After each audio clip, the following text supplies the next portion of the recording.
shit, you sent it to me already. I gotta fill it out quick.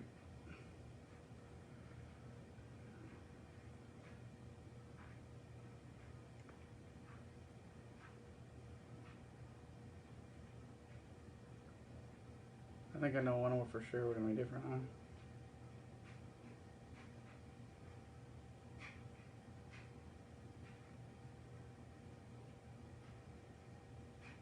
No faith in the Chargers anymore.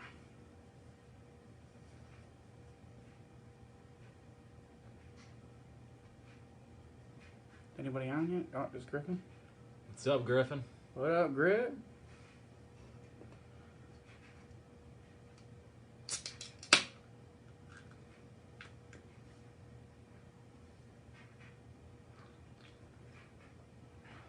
All right, you ready? Yep. All right, everybody, welcome to Talk is Cheap. I'm your host, Zach Cooper. This is my co-host, Brent Johansson. And we're going to go over your guys' questions for the last 2 weeks since we didn't have one last week because of the stupid-ass NFL schedule. Zach has the better beard confirmed. Thank you. Who's got the Fuck better the Eagles. facial hair? That's still me. Still me. That thing that says stay 300 feet away from a school. I'll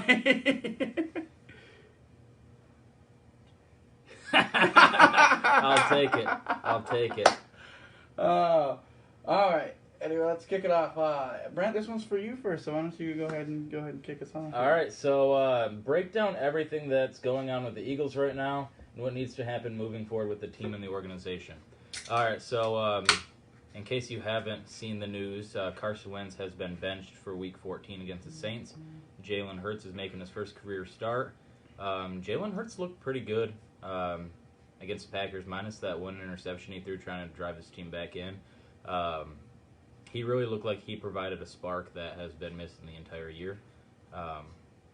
So, with that being said, I think the best move that the Eagles should make is roll with Hurts for the rest of this year because that offensive line is not coming back. The offensive playmakers are going to stay the same. You really get to see for the final quarter of the season what you got in Hurts. You have 4 years of what you have in Wentz. I don't think one poor performance is going to really show you that he's lost his touch. He's never really had a bad year prior to this year. So I think what needs to happen is they're going to roll with Hurts for the rest of the year, see what you got in him. As the offseason comes down, you let your offensive line get healthy. You address your weapons. Let Alshon figure out how to get rid of Alshon. Deshaun Jackson's probably going to retire at the end of the year. So what kind of weapons can you bring in, if any, with the way that the cap situation looks? And just find someone who can do drafting besides Howie Roseman, because Howie Roseman is a phenomenal GM in the aspect of trades and bringing in talent and working contracts out. But that guy cannot draft. He missed on DK. He missed on Jefferson.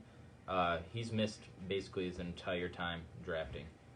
We had more success when Chip Kelly was drafting than we did with Howie. So Howie can keep his role as the GM, but maybe let Doug draft or let someone else have a swing at it because you can't do much worse. And then give the whole offseason for Wentz to kind of realize what really happened throughout the year, how he can fix his mental mistakes, work on his mechanics, and then with the healthy offensive line and potentially some new weapons in the draft and free agency, you gave Wentz $128 million. You got to let him go out and be the face of the franchise at least for another year. After that, it makes it a little bit easier to move on if you decide that's a move you want to make. But I definitely think it's got to be Wentz's team after this season, but Hurts gives the spark needed to possibly salvage a season in which you can make the playoffs in the NFC East with 6 wins. Yeah, he's the Eagles expert. I don't have much more to add to that. They can't move on from Wentz right now. The contract does not allow it. I read somewhere they'd take like a $60 million cap hit if they tried to get rid of Wentz. So they're kind of stuck, and hopefully he plays better next year. But just because of the contract, he'll take over the starting job at least to start next year. and then we'll have to see where it goes. Like he said, if you look at his stats and his numbers, he's really never had a poor year outside of his rookie year. But a lot of people's rookie year, they don't pan out that well. But in between his rookie year and this year, he's been phenomenal. So I mean, just see what he can do when he's got a healthy team next year. And if he still struggles, then you'll know what you have in Hurts after this year, because they're definitely going to roll with Hurts, I think, for the rest of the season. So, which playoff caliber team in the AFC represents the toughest matchup for Kansas City? I know the obvious pick would be Pittsburgh. They would be number one defense, and well, actually, they're not number one defense anymore, but number two defense versus number one offense. That would be the easy route to go. But I'm going to say Buffalo. I think Buffalo is a much better team than when they played them the first time. They look like they're rolling on all cylinders. They're starting to get better on defense. Josh Allen looks like he's having a lot of fun out there. And quarterbacks that look like they're having fun are always the most dangerous quarterbacks to play. So I would have to say Buffalo right now, just by recent play. I don't think anybody's playing much better than them besides Kansas City in the AFC right now. So that would be my pick. I'm not going to go with Pittsburgh either. Anyone that's watched the show knows I'm not a Pittsburgh believer. I'm going with the Tennessee Titans. The Tennessee Titans are a really dangerous team, especially if you can get Derrick Henry going early.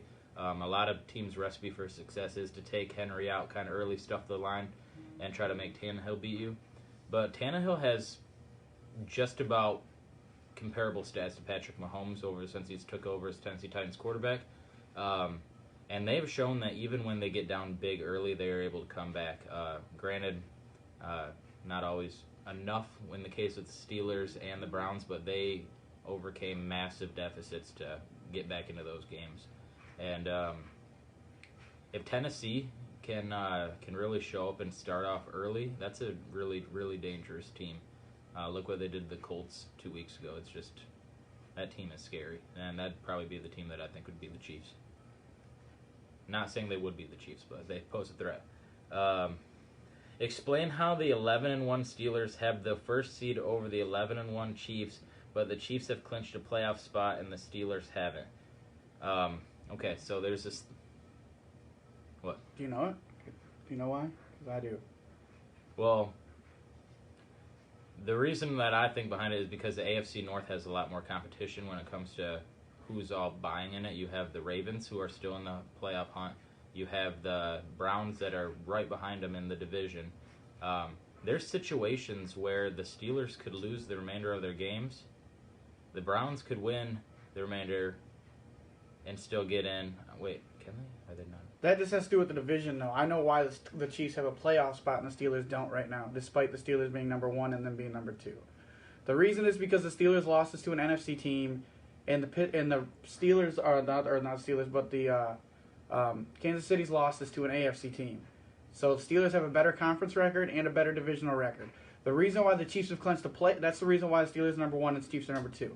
The reason why the Chiefs have clinched a playoff spot and Pittsburgh doesn't is because the remainder of Pittsburgh's schedule is AFC teams, where Kansas City plays two NFC. So if they both lose out, Kansas City will own the tiebreaker. That's why they are clinched at this moment, and Pittsburgh is not. That's exactly why it is the way it is. It's if you're not like a hardcore football fan, or good with the numbers, like, it's difficult to understand. And there was a lot of Chiefs fans this morning asking the same question, so I just wanted to break that down for you guys, because that's exactly why Pittsburgh's 1, Chiefs are 2, but yet Chiefs have clinched and Pittsburgh hasn't. I mean, Pittsburgh's pretty much all but clinched. That all they have to really do is have any team below them lose a game, or they win. Like, I mean, so both teams are pretty much clinched. Just mathematically, they're not in yet. So,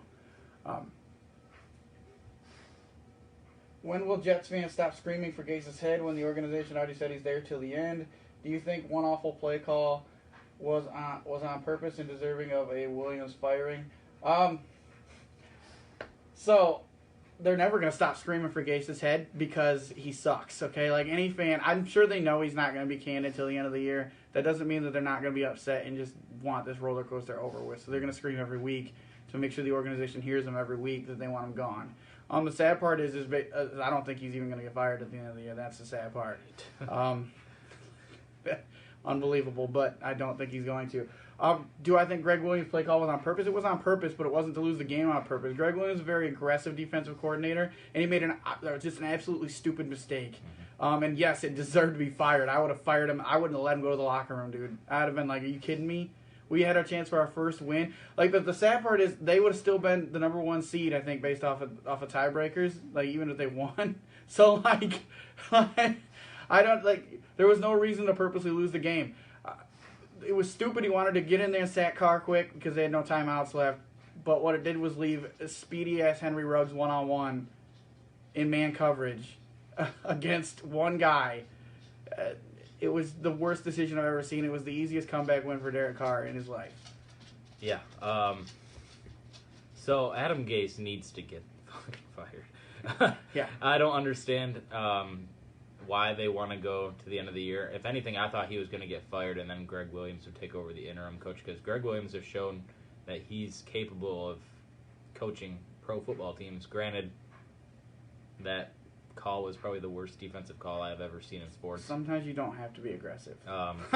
But what I don't understand on that play is if I'm a defender on the Jets, my coach is dialing out like max out blitz, I'm running back into what are they gonna do? Bench me on the Jets? Yeah, the middle linebacker's the captain. I'd have been like, we're not doing that. No, just line up at the goal line, make sure they don't get in.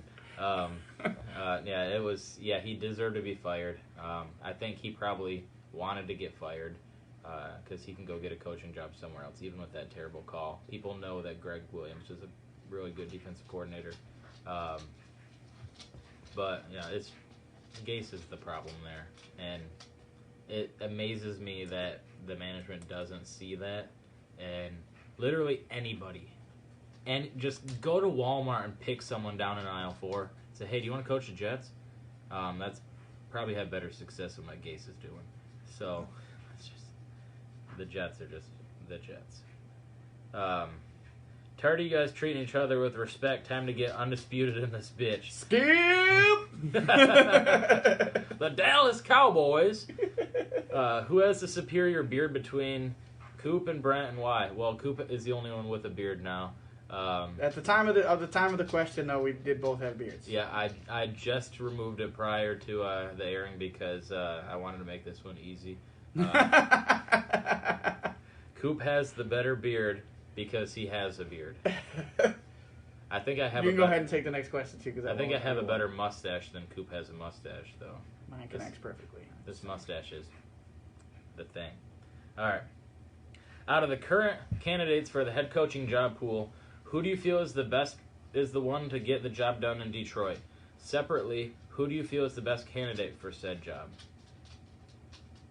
Okay. So basically, he's asking who you think is going to get the job and who you think will get the job. So they could be two different things, because mine are two different answers. I know. Well, I think the best person for the job would be that wonderful OC out in Kansas City, Benamy. He's great. He's had success everywhere he goes. And Detroit has not had success with defensive-minded coaches for the past 30 years. The only success they've had in recent memory is Caldwell, and that was getting to the playoffs and losing. But that's your success metric there. He at least got you to the game. As for who I think probably will end up being the head coach, if it's not Benamy, my hot take is that there's a certain college coach who has one more. This is the last year? Harbaugh? No, one more year.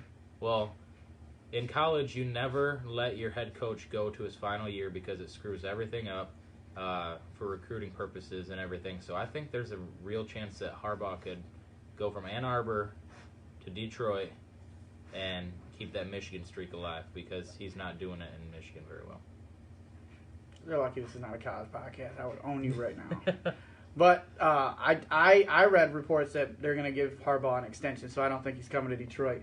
But if he did, that's great. He was a really successful football coach in the pros level for sure. Nobody can even argue that. And there are people who are trying to argue that because they don't like what he did in college. But he only had one season where he wasn't winning. It wasn't even a losing season. He went 8-8.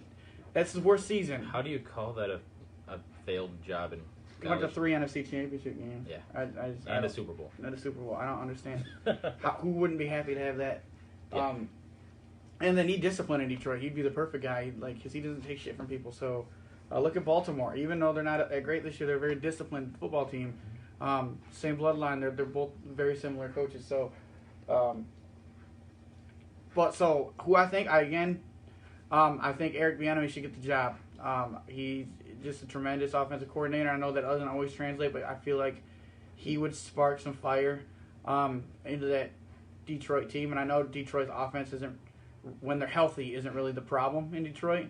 But if you get to a point where, like the Kansas City offense is, it really doesn't matter if your defense has got holes because you score so many points. Yeah. And then you can just slowly kind of work on the defense like Kansas City did. When Mahomes first got there, that defense was just terrible. They're still not great, okay? But they are chipping away and getting better and better, right? So, like, that's what they did. They made their offense almost unstoppable. And they're like, now we'll slowly work on our defense where our offense can win us most of these games. Anyways, the defense will let a couple go through. But as we continue to get better pretty soon, we'll try to almost be unbeatable at that point.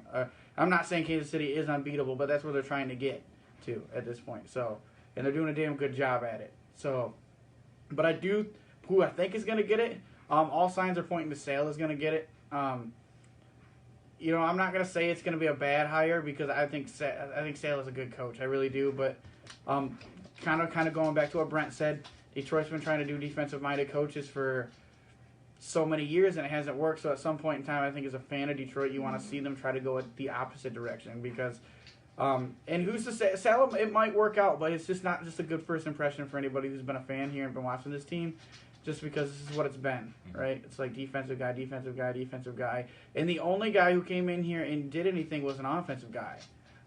So you know what I mean? That was Caldwell, and so you think, okay, so far the last 20 years, our only success besides 1 year under Jim Schwartz was Caldwell, the offensive guy. So, I mean, you just at that point, that's what you got to think. It's funny that Detroit had the best defense that they've ever had under an offensive guy. Yeah.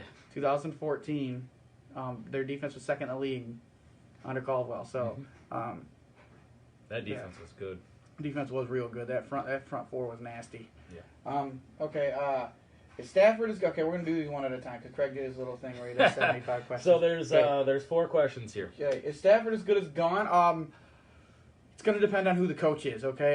Stafford's locked in, so it really won't matter if he wants to go. I think part of him wants to stay because he's a loyal dude, but part of him knows he's getting starting to lean towards the end of his career, and I know he wants to win. So I really feel like Stafford's probably going to wait to see who they hire as coach, and then he'll decide whether he's going to tell you. I mean, he doesn't really have a choice, but he'll voice to the organization at that point if he wants to go. I'm telling you right now, if Eric Bieniemy comes here, he will not be going anywhere. Eric Bieniemy will want to work with Stafford, and I believe Stafford will want to work with Bieniemy. But if a guy like Saleh comes in here, I could see Stafford being like, it's another defensive guy. We're not going to focus on offense anymore. Like Galladay's probably not going to re-sign if it's with Saleh, probably. So. I mean, I already don't think Kenny Galladay's even hurt. But that's another story for another time. I'm in the same boat. He really screwed me in my fantasy football trade because I just thought he pulled his hip, and I thought I was really making a good deal. And nah, I'm drafting first next year. Woo! So, it just depends, man. It's hard to answer right now. I could see it going either way. So, yeah. So everyone knows I'm not a huge Stafford fan. I actually dislike that guy, but I'm gonna put that aside. Stafford has done a lot of good things in Detroit, but with new head coaches, most of the time they want to go get their guy. And with Stafford turning onto the second half of his career, things are gonna probably start going downhill for him. Head coaches are going to probably try to look in the draft to see where they can go get married to their new quarterback at. It's very rare that a head coach takes over and rolls with his guy that's already there.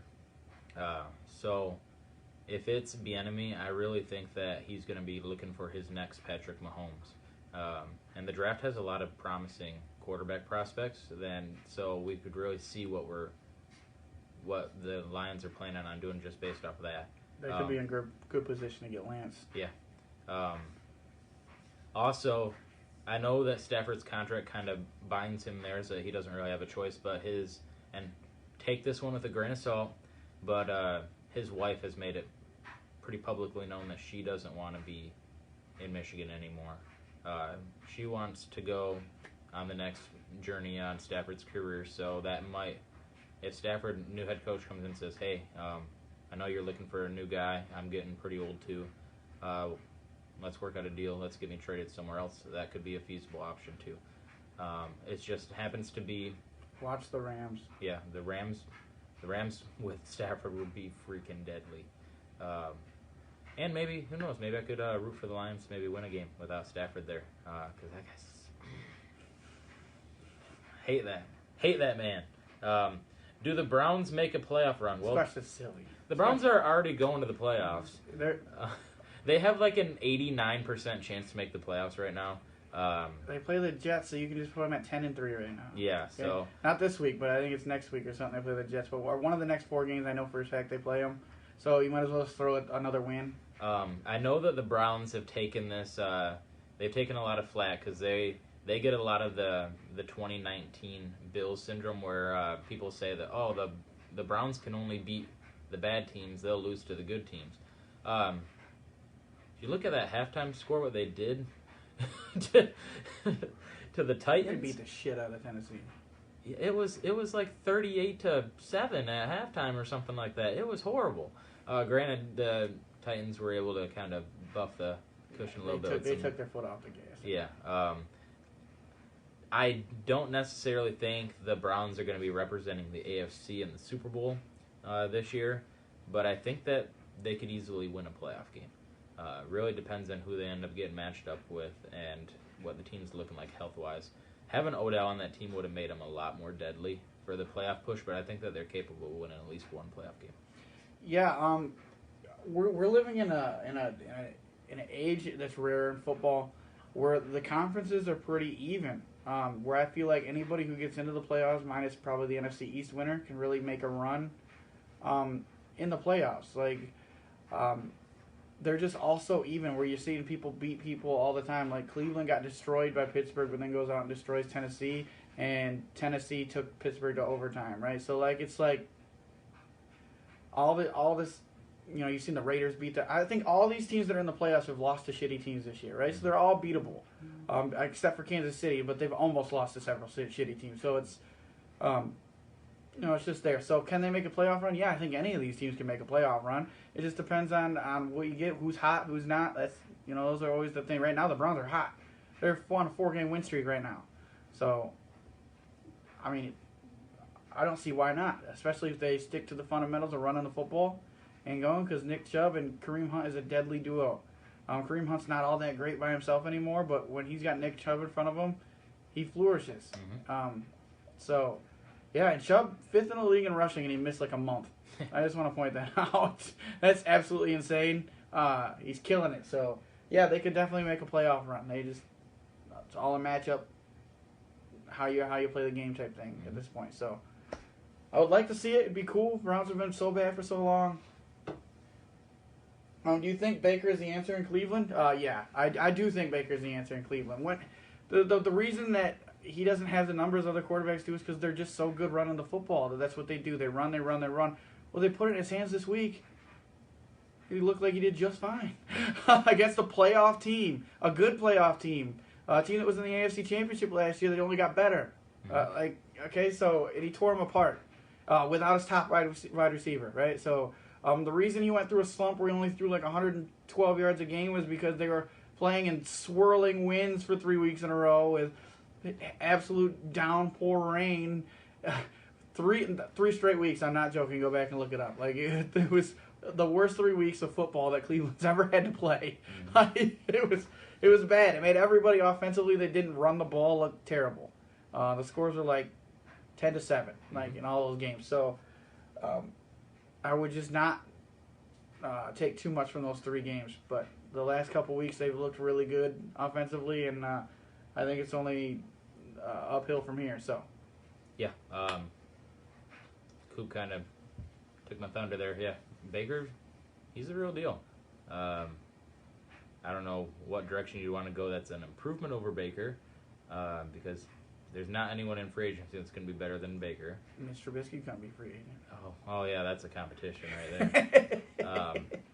And I don't think that you give up on a guy this early, especially when he hasn't shown you a reason to give up on him.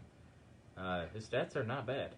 So, yeah, I think Baker's the truth there. And regardless of OBJ, if he's on the team next year or not, I think Baker's going to be just fine. Will the Browns beat the Steelers by a blowout, narrow victory, or if at all? They play week 17. That's hard to answer. Yeah, it's tough because we don't know who's going to be there. The Steelers already lost a massive presence out of that defense with Bud Dupree. That's a big loss. And you saw the impact of it. They lost to a team that has no name. Granted, he's not the sole reason why they lost, but not having that guy on the opposite side, T.J. Watt, really hurts. Do I think the Browns are going to win? At this point, I think that the Browns are capable of beating the Steelers. I don't think that they would blow them out because it's the number one defense in the league. Well, number 2 now. Number 2?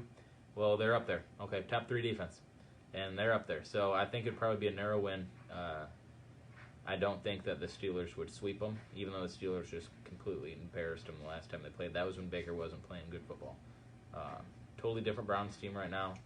I think the Browns could potentially win that game. Yeah. It's definitely possible. Actually, New Orleans is number 1 right now. Are they? Yeah.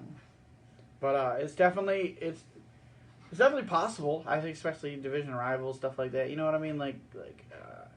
It could. It also depends on what happens with the Steelers. Because if the Steelers go into that game and Kansas City slips up at some point, they might have it wrapped up in Week 17. Mm-hmm. So if they have the number 1 seed wrapped up, they're not going to be playing their big people. They're not, especially a 38-year-old quarterback. So that would just be stupid in my opinion.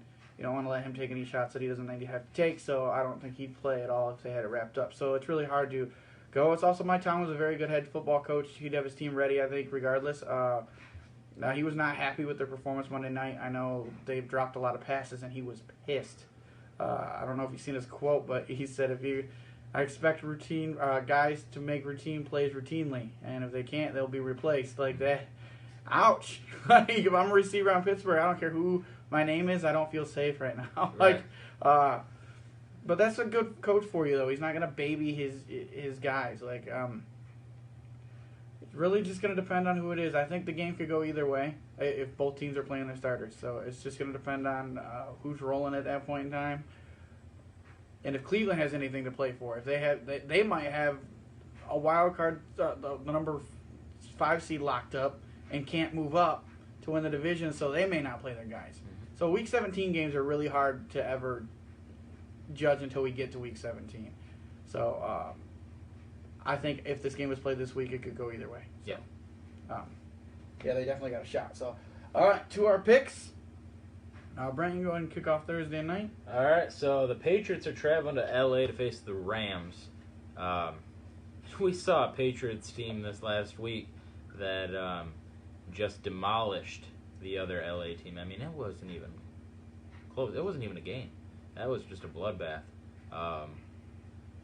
So we finally have a clicking New England team going against the Red Hot Rams. I'm going to go, and I'm going to lean towards the Rams to win this game. The Rams' offense is really deadly. Their defense is top-notch. Our defense for sure. And Cam is not the best passer in the league, so what's he going to do when his number 1 target's locked up by Jalen Ramsey, and he's just staring Aaron Donald in the face across that line? He didn't even have 100 passing yards last week, and they won 45-0, did he? I don't think so. So I'm going with the Rams. The Rams are going to redeem themselves against the Patriots and get one for LA. Yeah, I also took the Rams as well. It's defense for me. Okay, you have an inconsistent quarterback against a absolutely elite defense. It's going to be a rough day for New England. I do not think that they will score very many points in this game. Cam is going to be forced to have to throw the ball, and we haven't seen Cam throw the ball very well in a long time. So I just don't think that they have the ability to beat a team with a top-notch defense, and that's just how it's going to be for me. I got the Rams at home in this one. So then we go to Houston at Chicago. Another team with a pretty good defense versus a team that's super inconsistent. You don't know what team you're going to get.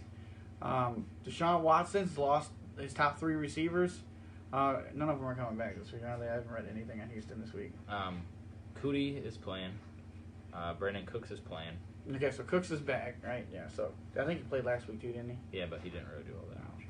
Brandon Cooks is almost non-existent for Houston, honestly, the entire year. So, but his top receiver, Will Fuller, is suspended. He drank a smoothie that might have been laced with some stuff.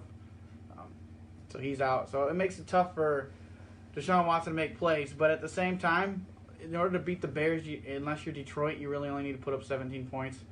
And I think even Deshaun Watson with a bunch of high school kids can put up 17 points just because of Deshaun Watson's talent level. And that's pretty much where I see this game being like a 17-13 game. The Bears' offense is very incapable of scoring any points at all. And Matt Nagy needs to go, and they need to find a new quarterback in Chicago before I feel confident picking them all against almost anybody. So, Houston here. Yeah, I'm going with Houston too. Even though the Bears put up, I think, 30 points on the Lions last week, it was the Lions defense. It's the only team they put up points against. Yeah, for real. And the Texans, they put up 20 on Indy, and Indy's a lot better of a team, and they were right in that game. So I'm going with I'm looking for Watson to win. Watson is frustrated. He just posted on Twitter, "This shit sucks. I hate losing." So look for him to really get the gears going, try to get some wins. And I think he's going to get one against the Bears. The Bears have completely crumbled after being 5-1 to start the year. First to last. Yeah, that team is not good. And so Texans are going to take it. The Dallas Cowboys are traveling up to Cincinnati. Game of the week. That is just, if you don't have anything going on, that's the game that you're going to want to watch. I'm kidding. But I'm going to go ahead and take the Dallas Cowboys. I don't feel comfortable taking the Cincinnati Bengals without Joe Burrow. I know that Allen got better this last week, but they're not a competitive football team. I know the Cowboys are bad too, but I think Andy Dalton is going to win that matchup. I got Cowboys winning. So, you got Joe Mixon coming off IR this week. That's kind of huge considering Dallas is allowed 12 games in. I shit you not. 2,041 rushing yards on the season through 12 games. Okay, there have been 3 times they've given up over 300 rushing yards in a game this season. This is the worst rush defense in the history of football. Yeah. So Joe Mixon coming back is huge. If I was them, I would just hand the ball off on every play. I wouldn't even let Brandon Allen throw. Give it to Joe Mixon, give it to Giovanni Bernard, give it to whoever else is back there to take the ball. End arounds with Higgins and all them, just whatever. Just run the football. It's absolutely embarrassing. I'm taking the Bengals just because of how bad Dallas's defense is. The Bengals can make enough plays in the run game with the returning Mixon that I think they can get it done. I don't expect this game to be absolutely ugly. I wouldn't want to watch this. Honestly, I wouldn't want to watch a Cowboys game either. Yeah, especially at least when Dak was there, they were kind of entertaining to watch at least. But like they're not now. That Baltimore-Dallas game was disgusting yesterday to watch. It was just bad football, boring football. But yeah, I got the Bengals here. I just literally because of how bad Dallas' defense is, I can't see them stopping anybody. So taking Cincinnati here. Next game, Green Bay at Detroit. Green Bay owns Detroit. I know Detroit got a big victory yesterday. That technically they're only 1 game out of the playoff spot right now. But Green Bay is clicking on all cylinders. Devontae Adams is trying to prove to everybody he's the best receiver in the game. Aaron Rodgers just continues to be Aaron Rodgers every week, and Detroit's defense is bad. Bad. It is a really bad defense. I would like to see Detroit win. That would be cool. Like, to be in the playoff picture all the way to the end. That would be cool for Lions fans. But, like, you're not. They're putting a dagger in you this week. It's over. Green Bay also knows if they win, Minnesota loses, they secure the North. So they got a lot to play for right now. So I got Green Bay killing the Lions like they always do. Yeah, I don't have much to say on this one. Green Bay is a really good football team. Lions, not so much. Especially with Galladay doing his thing, not providing a spark for that team. Green Bay is going to win this game. All their big stars, I imagine huge numbers out of each one of them. So Green Bay wins this one big. Kansas City is traveling down to Miami for Mahomes versus Tua. That's going to be a fun matchup to watch. But Tua hasn't really played that well this season. I know that he's really been riding the special teams and defense in Miami to get the job done. Gaskin is there to help the Dolphins out as well, but you're not a very smart man if you're picking against the Chiefs.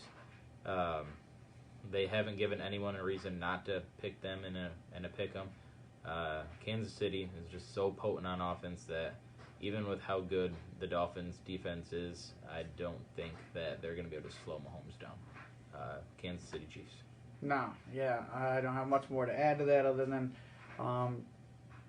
the fact that I'm taking Kansas City too.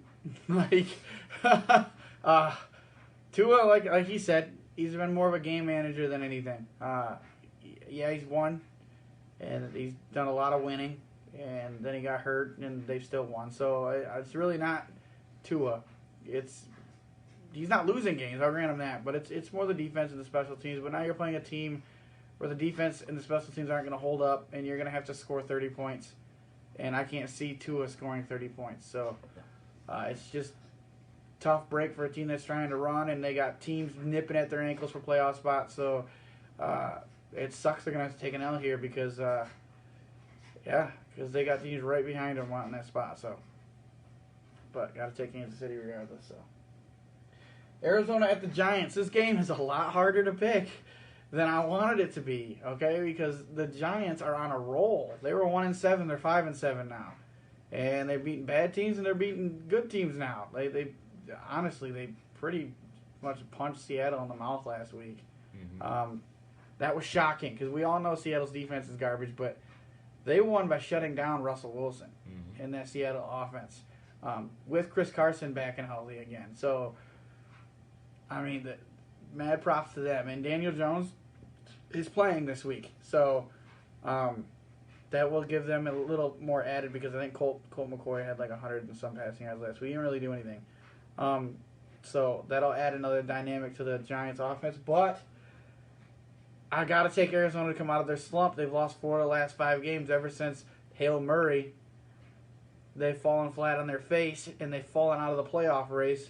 And they know that Minnesota's super hot, so they got to win games because Minnesota's all they're doing is winning. So in order to get that playoff spot, they got to continue rolling. So I think that they finally find a way to take care of that and get back in the win column this week. So yeah, I'm going to Arizona. I know that the Giants are they're battling with the Washington football team for the crown of the NFC East, but the Cardinals are looking at from being division leaders to potentially not making the playoffs. There's a lot going wrong with that team right now, and I look at this week being a week that Kyler Murray can put it on his back. His shoulder's not as hurt anymore. He's going to potentially lead that team to more success than they've been having. I have the Cardinals squeaking by New York and really getting right back into that playoff race. So the Vikings are coming down to Tampa to face Tom Brady and that horrifying defense. That thing is scary. And Minnesota has been on a run. They looked dead in the water a month ago. And then Kirk Vember happened. I'm not going to call it Kirk Zember yet. Undefeated. Let's go. But the Vikings have been playing some of the best football in the league. And it's really hard to pick against them. But the Tampa Bay, I've been riding Tampa Bay all year. I'm going with the Buccaneers. I think the Buccaneers are going to slow Dalvin Cook down. When Dalvin Cook slows down, I think that offense really starts to sputter a little bit. Jefferson and Thielen can't do it alone. I have the Buccaneers winning this football game. All right, I'm going to shock some people here. Pick the Buccaneers. Upset of the week, Vikings over the Bucks. All right, yeah, I know. Nobody expects me to pick the Vikings.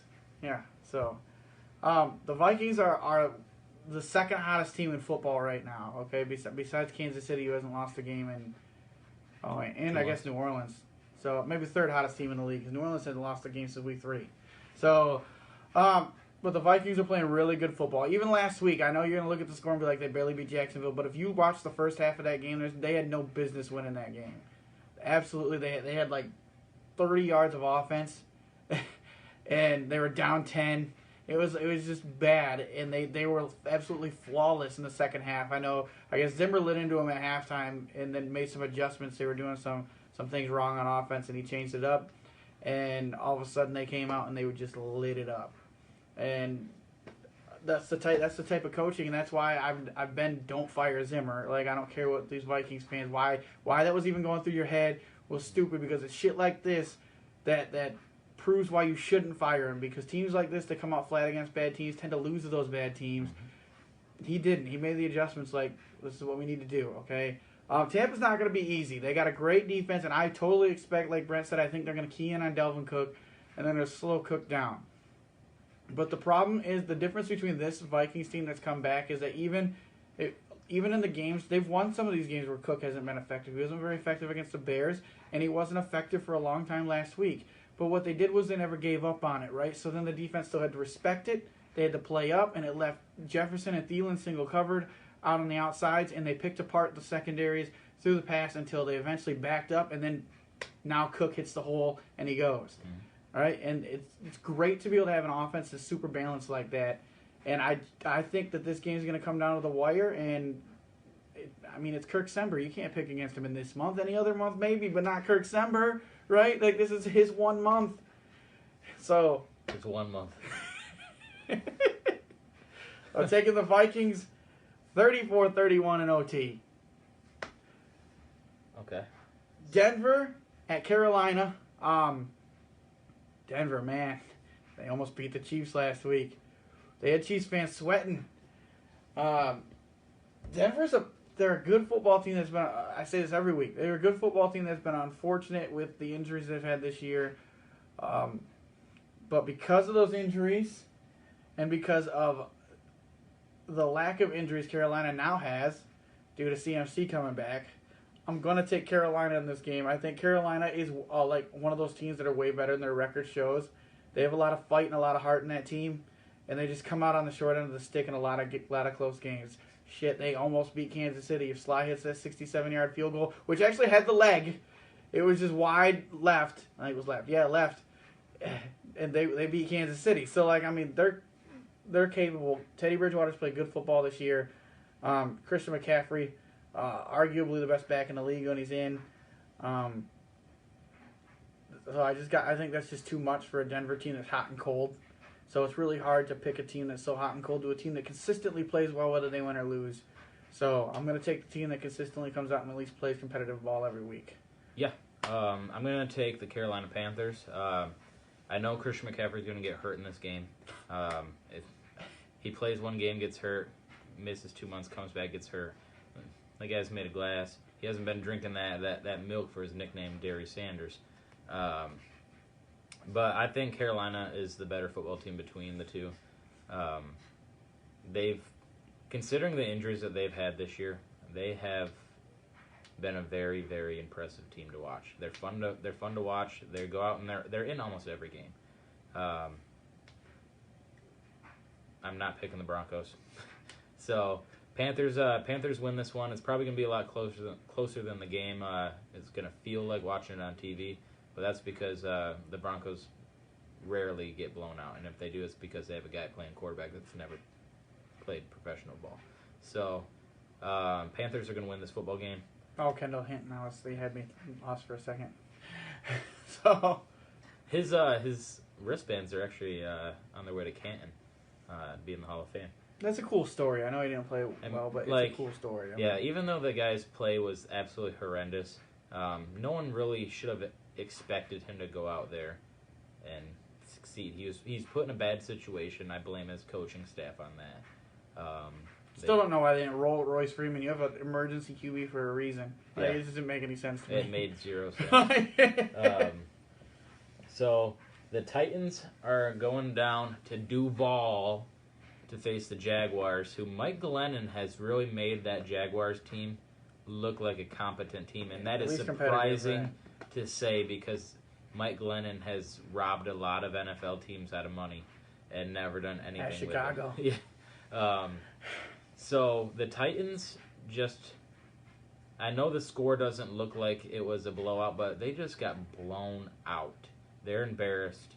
Vrabel has probably chewed every one of his guys' asses for going out there and just playing like crap. Look for this to be a punishment game. I feel bad for Jaguars fans because the Titans are going to come in there and just clean up. And it's going to be great for Tennessee Titans fantasy owners. But I don't have much to say. This is going to be a pretty big blowout. Yeah. If you've watched any history of Tennessee versus Jacksonville, Derrick Henry's due to get running for about 230. So his top 10 best games, 8 of them are against the Jaguars. yeah, it's like for real. I was watching like a highlight film of like his best. Yeah, and I don't think 8 were against the Jaguars, but like it seemed like the Jaguars were on there at least every other game. Yeah. It was like Jaguars 280, like Jaguars 260. It was like, jeez, man. So he runs all over Jacksonville. That's the recipe for success for Tennessee. Not say Ryan Tannehill's not a bad quarterback by any means, but he does play really great football when Henry's running the ball well. So, unless Jacksonville has some new formula to stop Derrick Henry, which I don't see, they should really just copy what Cleveland did. I can't name 5 starters on the Jaguars defense. Nope. So, I tried. I just tried in my head. I got nothing. But, yeah, Jaguars will probably keep this competitive for a little while. They do look a lot better now with Mike Glennon there, more competitive. They almost beat Minnesota. They almost beat The Browns. The Browns. They almost beat the Browns. Yeah, and then even with Jake Luton at quarterback, they almost beat Green Bay. So I think Jacksonville has just a lot of young, real good talent on the team. That's just give them a couple years and they'll blossom out to be there because they're already showing that they have heart. But I can't pick them. So Tennessee, I'm taking here. Indy at Vegas. See, this game intrigues me because you have 2 different Las Vegas Raiders teams. And you have the teams that gets blown out by the Falcons and barely beats the Jets. Okay, and then you have the Raiders team that beats the Browns, the Saints, and the Chiefs. 3 of the top teams in the league. Okay, so what Raiders team is going to show up this week? Right, they're fighting now. They're the 8th seed right now. They're fighting for a playoff spot, knowing Miami's almost a sure L this week. Playing against a team whose defense has kind of been exploited a little bit the last couple weeks. It's not the same shutdown Indy defense that it was the first 10 weeks of the season. The last 2 or 3 games, they've really been beat up on. Even Houston, I know they only scored 20 points, but they moved the ball decently well on that Indy defense, better than what I would have thought they would have. So this game was hard to pick, but I did take the Raiders because they are fighting for that playoff spot, and I think Indy's more comfortable where they're at. I think Indy's going to make the playoffs no matter what. I don't think that there's a way that they're going to fall out, and I think that the Raiders kind of had a wake-up call last 2 weeks where, especially this week when they almost lost to the Jets, that had to have been embarrassing. So it's a battle between two teams that I can see it going either way. 2 pretty good football teams. But I think also it'll depend on what Phillip Rivers shows up. Because, man, Phillip Rivers, I'm telling you what, that dude is more hot and cold than an icy hot pack. I'm telling you, if I was Indy, I would have just rather him rolled with Brissett, dude, to be honest with you, at this point. So they're going to be doing the Esom experiment next year, I think, in Indy. So Yeah, when you talk about hot and cold quarterbacks for this game, it's easy to point the finger at Rivers. He's some days he looks like he hasn't lost it. Other days it just looks like he's out there throwing ducks. Facts. But there's another hot and cold quarterback that's also playing in this game.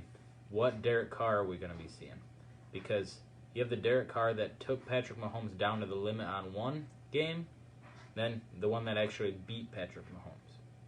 It's a tough task to do. Then you also have that Derek Carr that just gets obliterated by the Falcons, the 32nd ranked pass defense Falcons, and he just looks horrendous.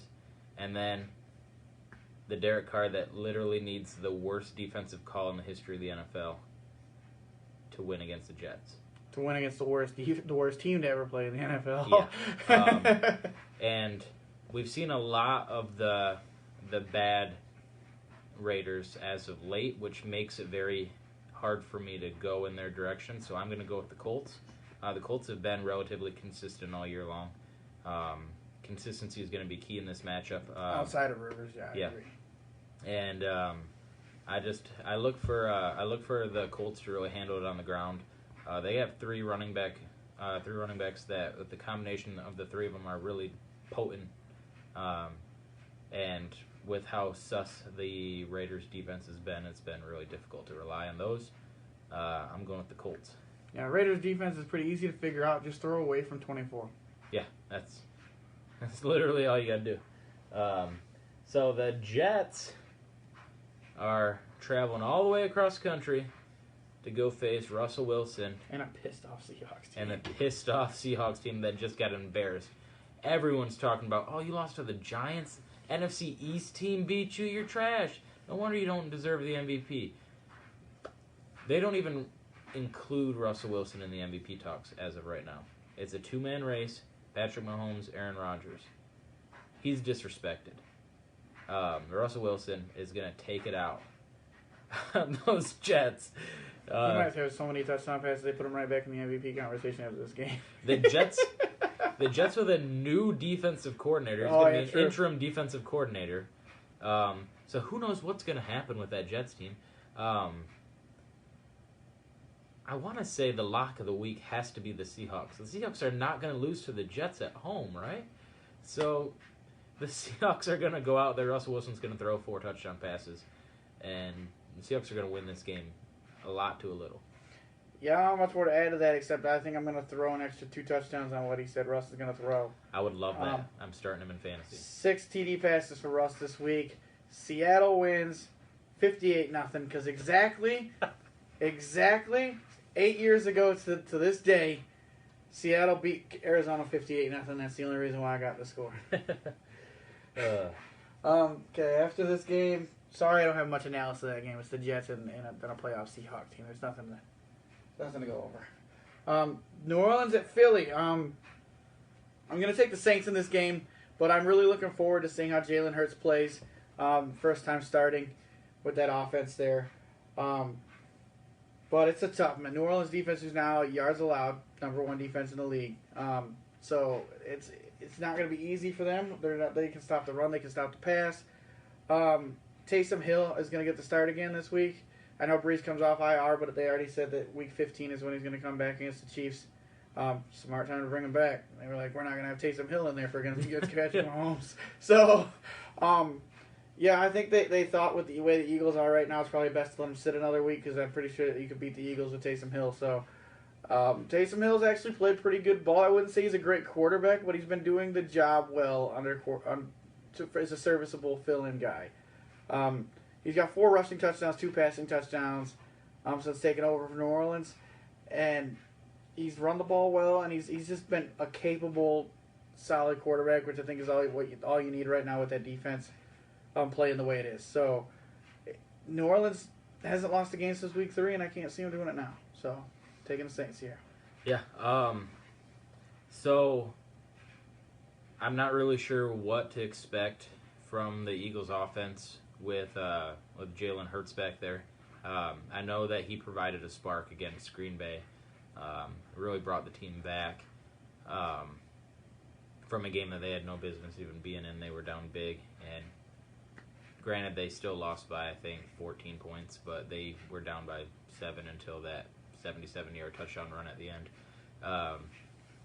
And Taysom Hill is not a great passer. I know that he's had some pretty decent stat lines, but he's played the Falcons twice, and those were the only times that he was even remotely a passing option. Against Denver, he just looked horrendous as a quarterback. Yeah. The Eagles tend to do a pretty good job on stopping quarterbacks that aren't great at dotting you up and down the field. But with just the way that you have one team on a spiral going down and one team that literally hasn't lost in 2 months of football, makes it really hard to pick the Eagles here. So I'm going to go with the Saints. But honestly, I'm a huge Carson Wentz believer. I'm probably one of his biggest fans. But it's gonna be kind of cool to see what Jalen Hurts can do in a whole game. I just really hope they don't keep on showing the camera on Carson Wentz sitting on the bench. You know they're going to. It's such a shitty situation that the media is exploiting it for a story. But yeah, I have New Orleans winning this football game, and it's in Philadelphia. Philly. But Philly does usually play the Saints good at home, but it's not going to be the case this time. Atlanta is traveling to LA to face the Chargers. You got two horrible defenses, and two offenses that like to air it out. But I don't feel really that comfortable picking the Falcons, even though Herbert didn't look that great last week against New England. I'm going with the Chargers to beat Atlanta, and it's probably going to be a pretty sloppy game defensively. Both quarterbacks should have relatively good numbers, but I think Herbert's going to get the win here. Yeah, I got. So I was looking at your pick sheet for a second. I got so confused. So, anyways, yeah, I got two. You got two teams coming in here. The Chargers got smoked last week. I mean, in every phase of the ball, special teams especially, because New England special teams scored twice on the Chargers. That's not good. Herbert has lost the Rookie of the Year competition already. He just hasn't looked good the last few weeks.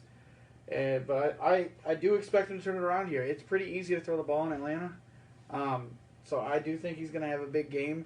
But Atlanta looks like a different team since Morris took over.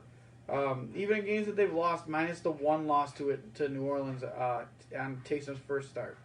Because last week they almost beat them. They had a drop touchdown in the end zone with like 40-some seconds to go. Julio had that in his hands. But Julio doesn't catch touchdown passes. He knew he's allergic to the ball in the end zone, so he was like, he just dropped the ball. So, He bets against the Falcons when he plays. Yeah, he does the under on his touchdowns, I think, on Vegas. But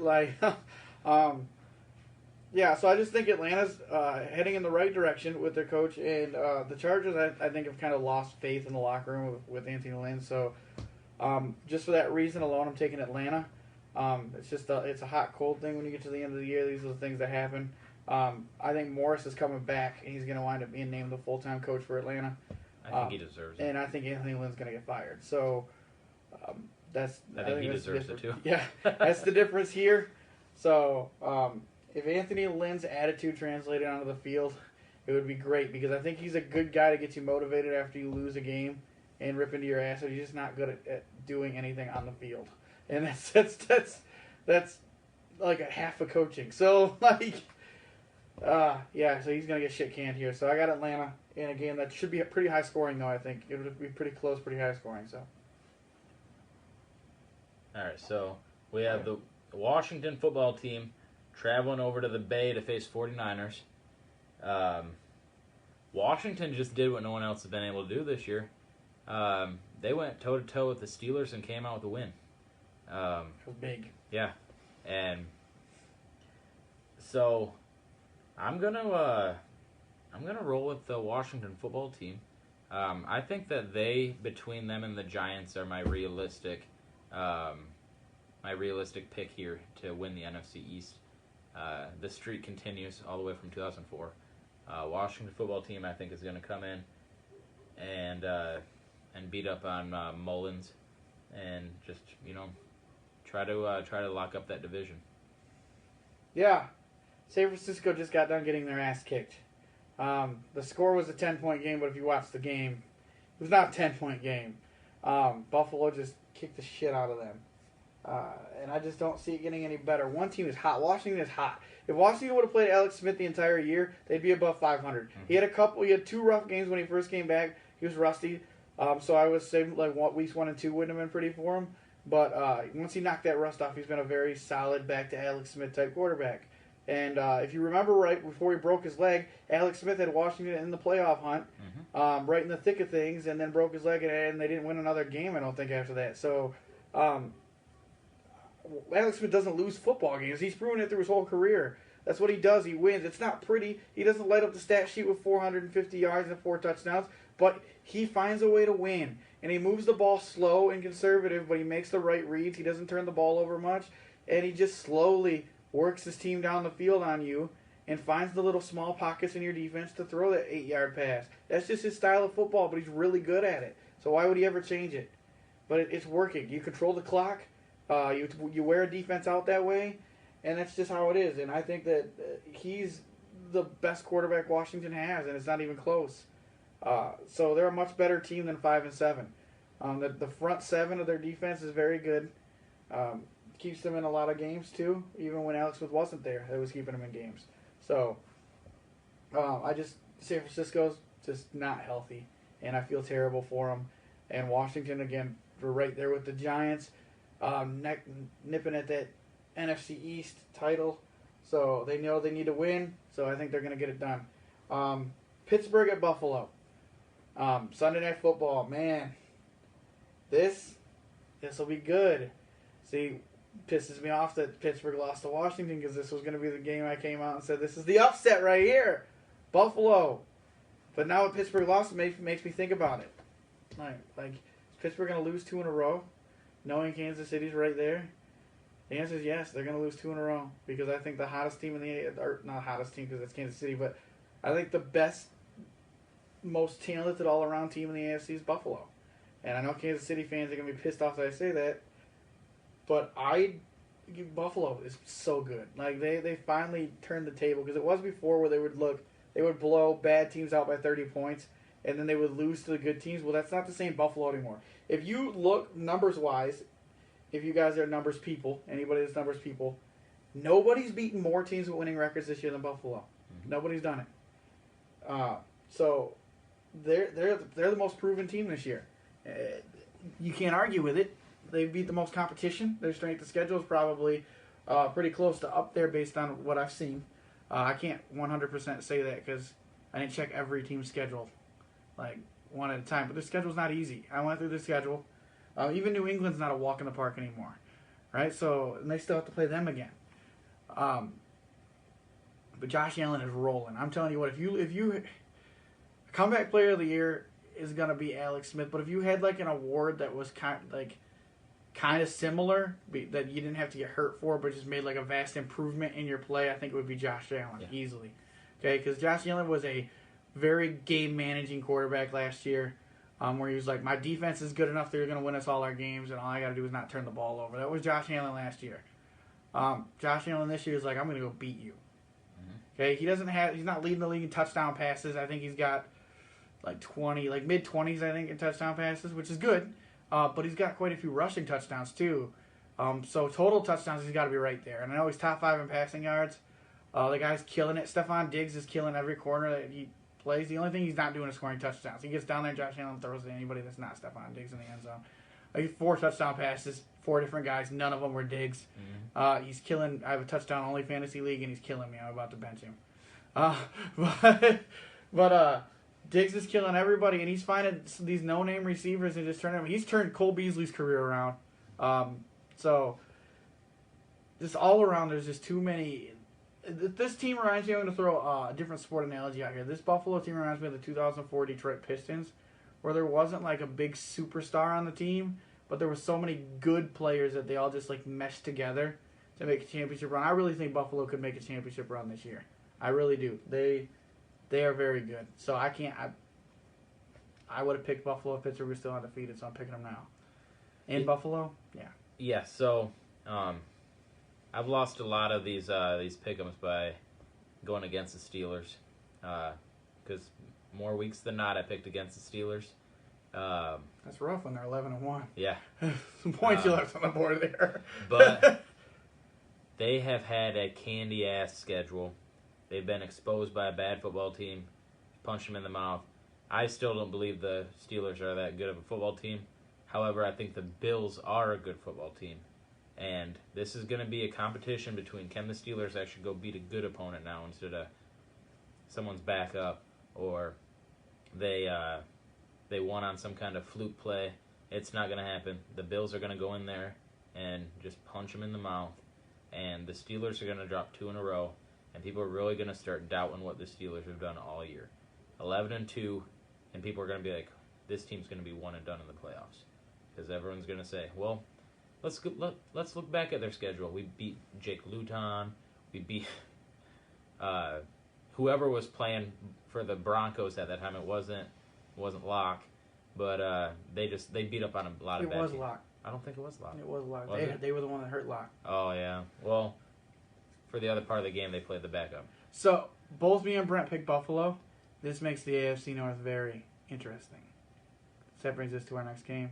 And so, Coop has a 4-point lead on me for the pick'em. So far, we have 4 different picks this week. Could a 5th one be in hand? We'll see. So who do you got? Cleveland. Oh, that's what I want to do. I want Cleveland. So we have a potential. There's not much to say. Cleveland's really good, and the Ravens have really kind of been humbled. This is a mediocre team. I know they just went out and laid the smoke on Dallas, but it's Dallas. I know people are going to say that Baltimore blew out Cleveland already this year once. You know people are going to say that because they did. Yeah, but you don't do it twice. Week 1. Yeah. It's not going to be the same game. I think Cleveland's going to go in and just kick the... Pardon my French, but they're going to kick the shit out of them.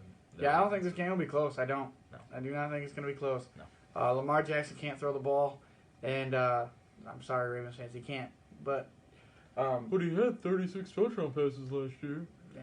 Well, sorry, it's You easy can't to do it do this when they didn't know how to stop your run, but now teams have figured it out. So yeah. They're not scared of you running anymore because they know that you can't pass. So all they do is play against your run. Mm-hmm. So thank the Tennessee Titans for that recipe for success. Yeah. Because everyone's playing the same way. But, yeah, I just think that Cleveland's just on a roll right now. It's really hard. And they're going to see, because they play on Monday night, so they're going to see Pittsburgh loses to Buffalo Sunday night. If we win, we're one game out, and we still play Pittsburgh this year. Oh, look at that. And they know they still have the Jets on the schedule, so that's another win. Right? So that means they just got to take care of business against the Giants. And then they get Pittsburgh potentially for the division. It would be for the division because it would. Yeah. No, it wouldn't. No, because Pittsburgh beat them the first time. We don't know, but it could potentially be for the division. So. And you can potentially knock out the Ravens out of the playoff hunt. Yeah, that's big too because they're rivals. Obviously, you don't really want to see the Ravens in the play. Well, you're not worried about the Ravens in the playoffs anyway because they've shown they can't do anything in the playoffs. You never want to see division opponents in the playoffs, right? They're teams that see you twice a year. Right. They know you. They're the best team with the chance to beat you, right? So you don't want to do that. But a Ravens loss could theoretically just get them out of the race with how tight the AFC has been. It really could. Although I don't think it would to the Ravens because they're scared this is the last tough opponent the Ravens play. They should win every game after this. So that would be 10-6, I think, for the Ravens. With the way that the teams are playing, this 10-6 still might not get you in. So you still may have to battle with another team. So, because look, the Raiders have 5 losses and they're the 8th seed. Mm-hmm. So, I just think right now Cleveland's rolling. Baker's shown that he can throw the ball when it's put on his shoulders. He just showed that last week against a team that's better than Tennessee. I wouldn't say defensively they're better than Baltimore, but that's what I meant to say. I know I said Tennessee, but I know that defensively they're not better than Baltimore, but offensively they sure are. And they until they decide to take their foot off the gas, they shut down Tennessee on offense too. And they're the only team, besides one other team that shut down Derrick Henry this year. Derrick Henry looked very pedestrian against Cleveland, 60 yards on the ground. And I know you said, well, they had to They had to stop. Well, he had 18 carries for 60 yards. It's still only like 3.2 yards a carry, so it didn't matter that they took their foot off the gas. He wasn't doing anything regardless. Right. So, I just think Cleveland's kind of showing that they're not a fluke. I know a lot of teams said they're the worst 5-3 team when they were 5-3, and I was like, I don't think they are. And here they are, 9-3 now. So, I got Cleveland in this one. Brett's got Cleveland in this one. So, we got a lot of different picks this week. We'll see how it rolls. Could be a tie game going into week 15. It's not, 'cause